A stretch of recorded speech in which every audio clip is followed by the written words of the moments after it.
Okay, the thing I'm going to work on right now is the cap that goes over the top of this the shaft. I have the tapered bearing right here and is exposed to the elements, and so I've got to keep dirt and water out of that.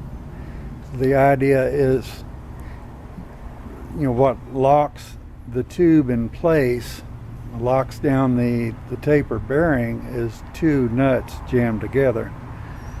And the idea is to take off the top nut, and then once I have this nut set where it needs to be holding the shaft down, then there'll be a aluminum nut that sits on top of that and kind of overlaps the edge of this, so any rain that hits the top of it will drip off the bottom edge of the nut. So that means that any turbine that I put on here is going to have to go on first, and then the cap goes on. So that's not a big deal, but right now I'm going to make this section, and this aluminum, so it's got to be hollowed out and tapped in the inside and able to slide over this whole thing. So we're going to start off with some raw material. The closest thing I have is some 3-inch diameter aluminum stock.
my goodness.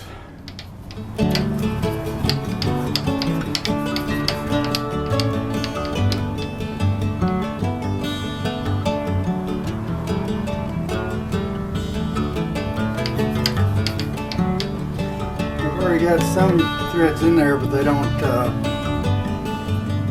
bottom out, so I've got to run a bottom tap through that to make it where I can use the whole depth of the hole.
Nice little sharp edge.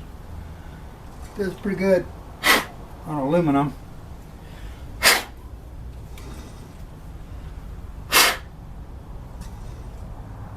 Still junk in there. I've got to pull it off to do that. Okay.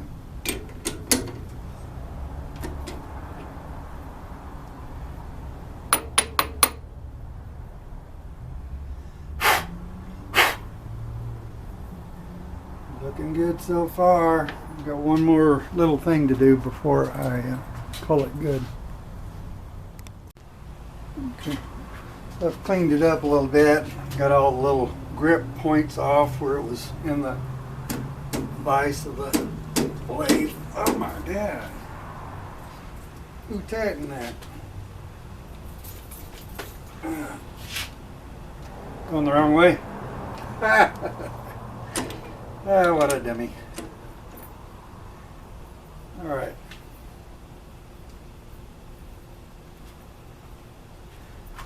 Looks like a thermos cup.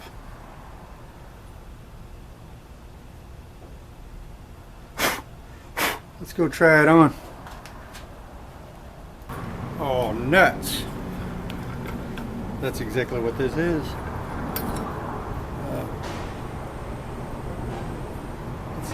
I think it may actually go down a little bit too far. I may have to shave off that edge. But inside, I put a little bit of a chamfer in here so it makes the outside edge the drip edge.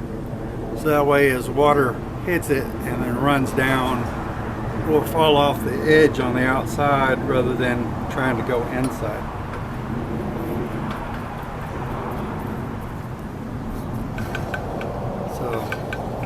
The way it works, although it looks kind of funny to me. It's better. That's better. That's all right. That looks good. So with the shaft complete, that ended the fun part.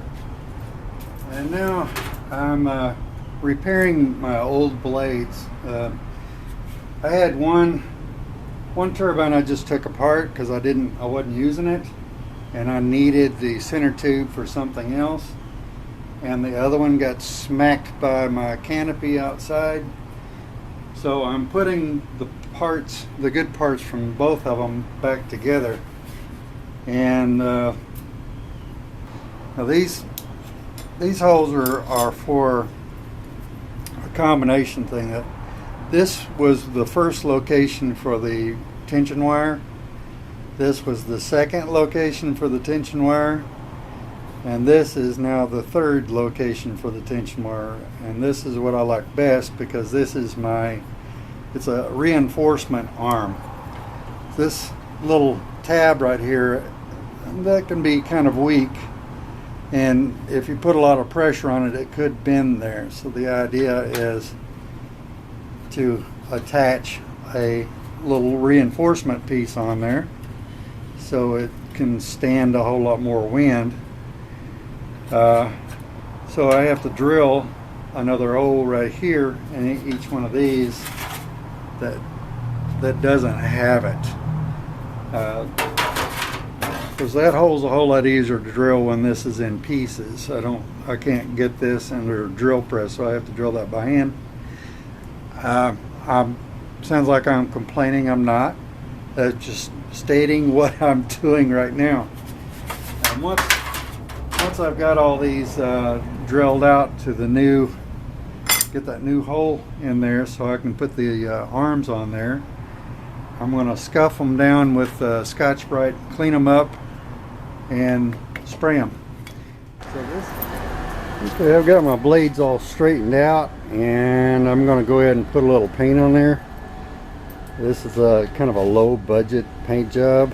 I've got a few cans of scrap paint here and there. I've got do have 4 cans of yellow. Unfortunately, it usually takes about 8 cans to paint these things, so they're liable to look a little bit like a calico cat whenever it's all said and done. But see what it looks like. The idea isn't to keep it stealthy. I want people to actually see this one, so hopefully it won't be too ugly. We'll find out when it's done. Got a little bit of red. Where should that go?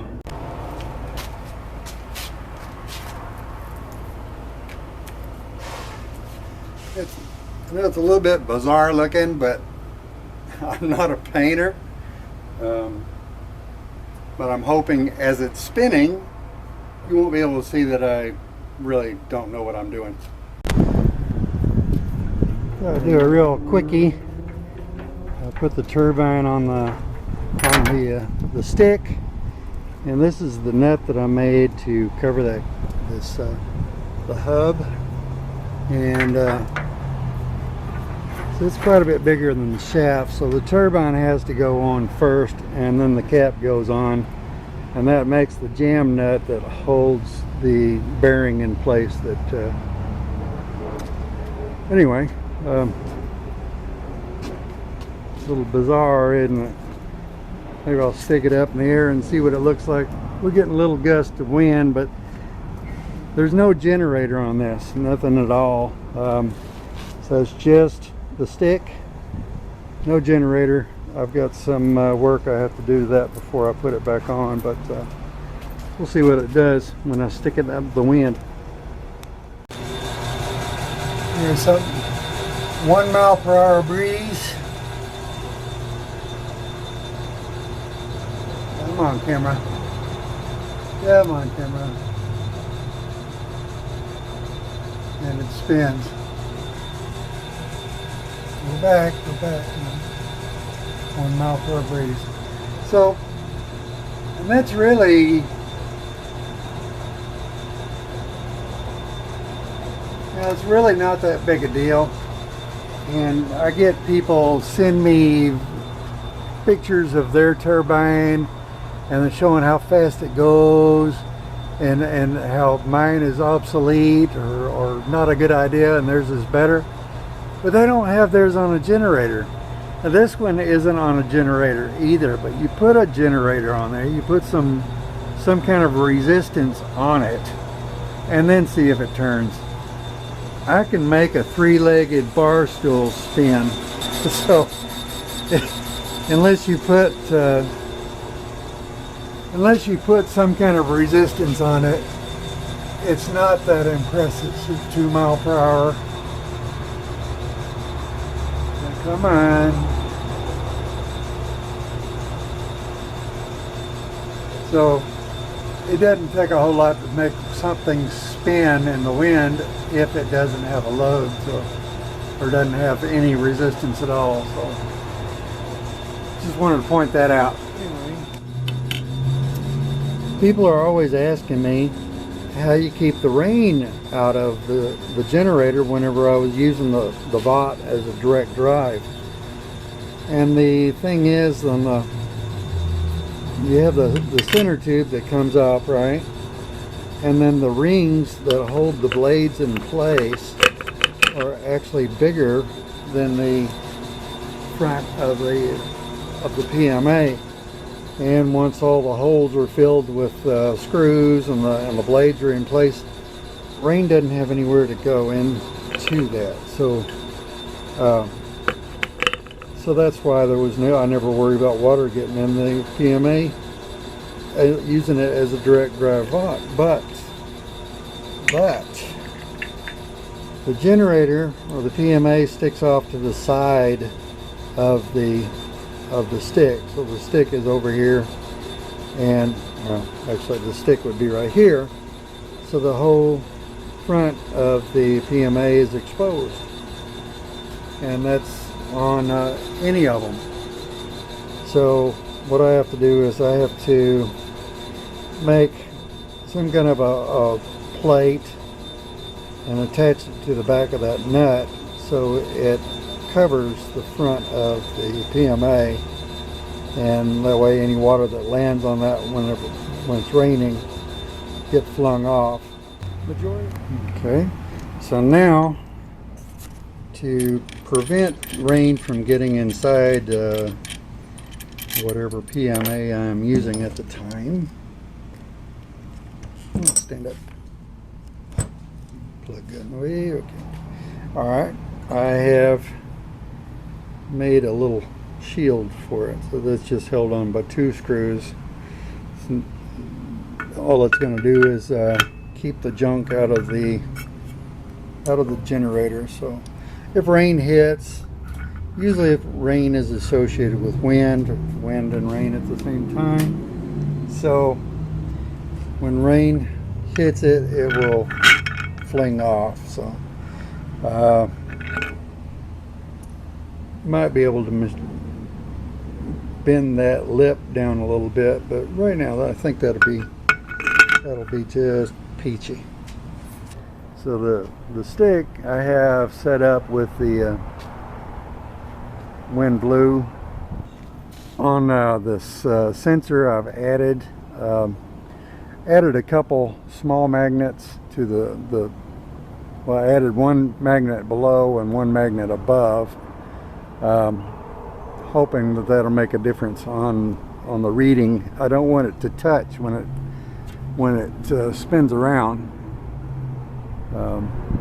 Should be just real close, but not actually touching. So this is just something I have to play with a little bit, and it'll be a whole lot easier to figure out how to adjust it if I ever get any wind. That's the problem with wind turbines. When you have one, the wind doesn't blow. So, but on bright sunny days, you've got a couple solar panels, you're making power anyway.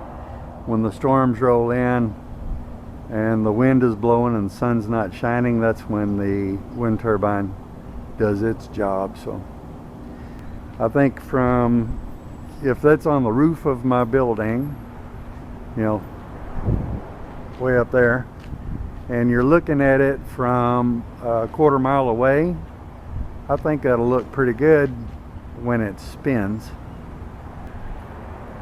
Yeah, never mind. That's together. I just have to get it on the roof. I think I'm going to keep the stick down here. The turbine's going to be on the roof on top of a Freedom 2, and eventually I will wire it up. It's just going to free spin for a little while. But yeah, there it is. I got the base for the wind turbine on the roof. Can't see it because it doesn't have a turbine on it yet. I'm going to move that up there The base of the turbine went through the hatch that's on my porch. I had disconnected the support pieces, brought the center post and the supports up. The frame itself will just loosen it up and pushed it together and made it shaped like a diamond. So I got that through the hatch, and then I put the tube and the braces back on after I made the base piece square. But the hatch is not 36-inch diameter, so I can't get the turbine itself up here through the hatch. It's got to come up over the side.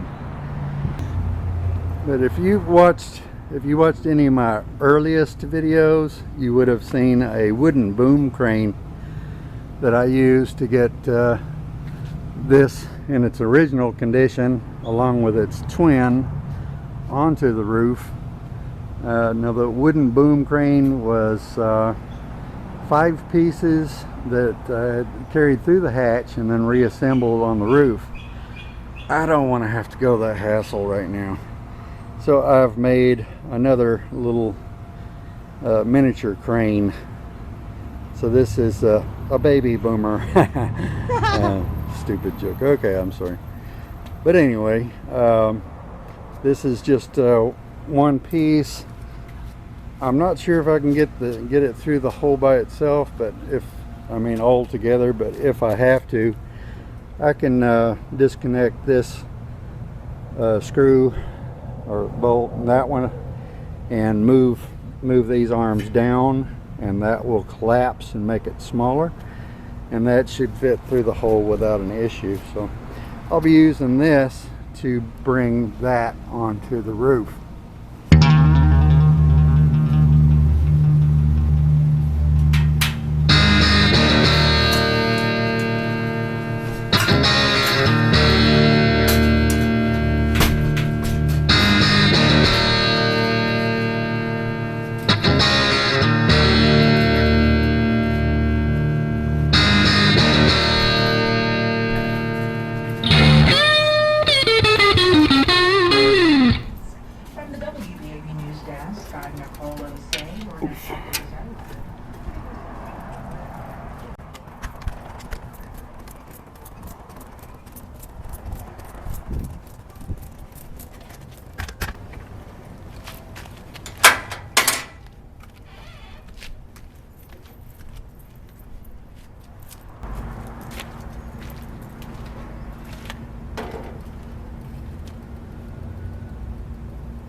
That's where it's going.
Okay, so I need to work on my style a little bit, but I got it out.